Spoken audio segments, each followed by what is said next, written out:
مساء الخير، يلا غدا من نوع مختلف وأوعدكم بعد الفيديو ده هتبطلوا تروحوا لأي حاتي.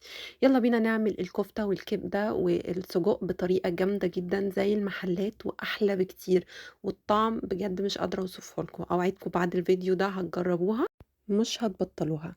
معايا أول تتبيلة نص كيلو من الكبدة، حطيت له معلقتين من الخل، نُص معلقة من التوم، نُص معلقة من هريسة الشطة، وبعد كده زوّدت لهم بقى إيه، معلقتين من الخل كده حلوين، على ربع معلقة من الكزبرة، ونُص معلقة من الكمون، عصير ليمونة كاملة، والملح ده حسب مزاجِك. قلّبت الكلام الجميل ده كلّه وسِبته يتبّل براحته تمامًا على جنب، تقدري تسيبيه ساعة، ساعتين، أو تقدري تبيتيه كمان. بعد كده الكفتة بتاعتي نُص كيلو من اللحمة المفرومة، حطيت لها 100 جرام من اللية ودي مهمة جدًا، وبصلاية كبيرة مبشورة وعصراها واخدة مَيّتها. بعد كده بقدونس وده اختياري، الملح بتاعي ودي التوابل بتاعتي، ملح وفلفل وبابريكا مش أكتر من كده وجوزة الطيب. أنا باحس الكفتة يا جماعة مش محتاجة توابل عشان أحس بطعم اللحمة. تمام، حطيت التوابل وقلّبت الكلام الجميل ده كلّه مع بعضه وسِبتها برضه ترتاح شوية. هاجيب بقى الخضار الجميل بتاعي وقطّعته زي ما أنتم شايفين، فلفل وطماطم وبصل، والشطة طبعًا لو بتحبي الأكل مشطشط، وبصراحة الأكلة دي تحب إنها تبقى مشطشطة كده.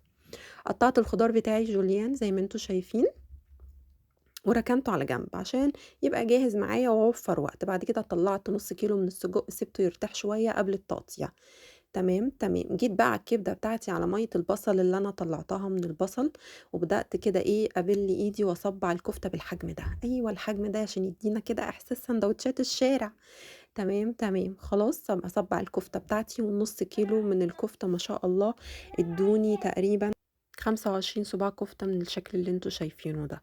هابدأ بقى أصبّع الكمية بتاعتي كلّها وهاحطها في الفريزر، أو تقدري تركنيها جنبِك، بس أنا بصراحة حبيت أحطها في الفريزر عشان لمّا آجي أسويها تبقى إيه، حلوة ومتماسكة. هاجي بقى على الكبدة بتاعتي اللي أنا سايباها تتبّل، أجيب كوباية من الردة. تمام، ما إحنا عايزين بقى إيه، كبدة الشارع، عليها معلقة من الدقيق، نُص معلقة من الكمون، رشة ملح، ربع معلقة من التوم البودر.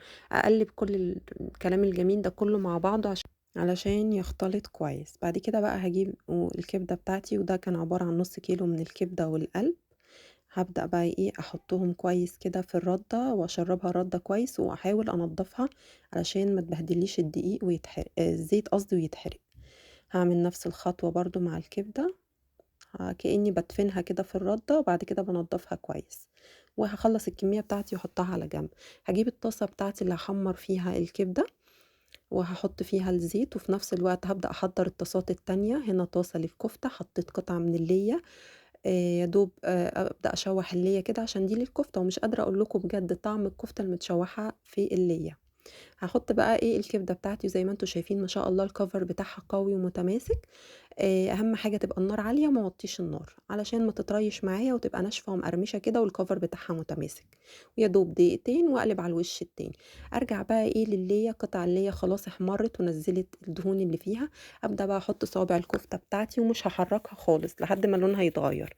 أحط بقى عليها كده رشة من البصل، ومش قادرة أقول لكم بجد البصل المستوي مع الليّة ده بيبقى طعمه خطير إزاي.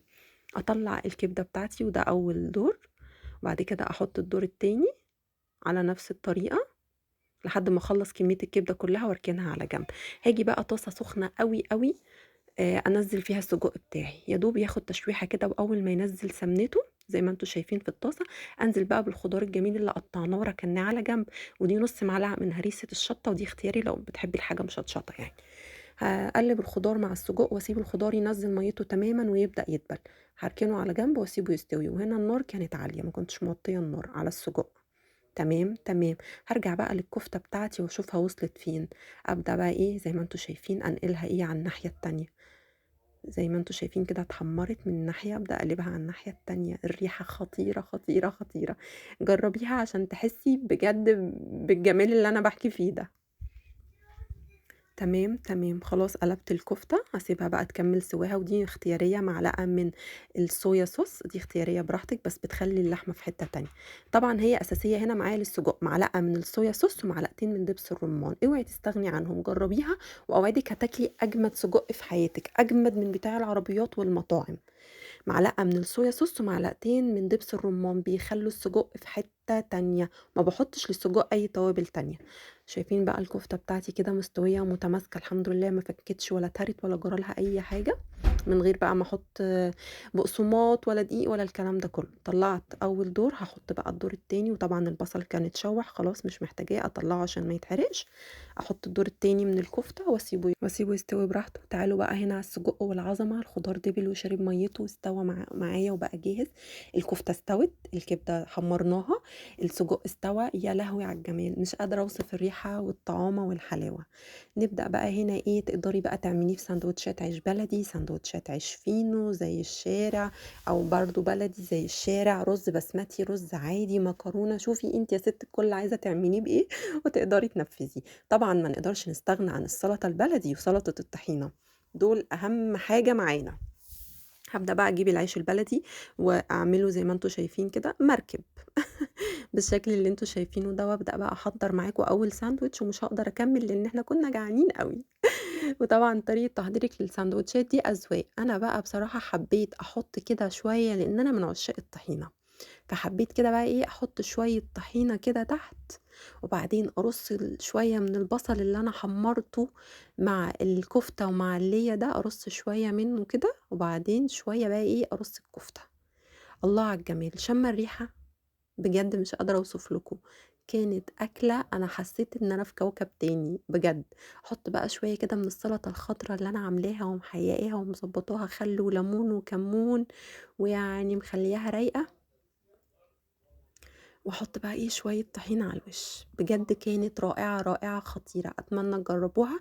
هستنى رأيكم في الكومنتات، ما تنسوش تعملوا لي فولو لايك سبسكرايب لو على اليوتيوب. اتمنى يعجبكم، واتمنى ان انا اكون قدمت لكم حاجة مفيدة، وهكون مبسوطة اكتر لو تابعتوني. باي باي.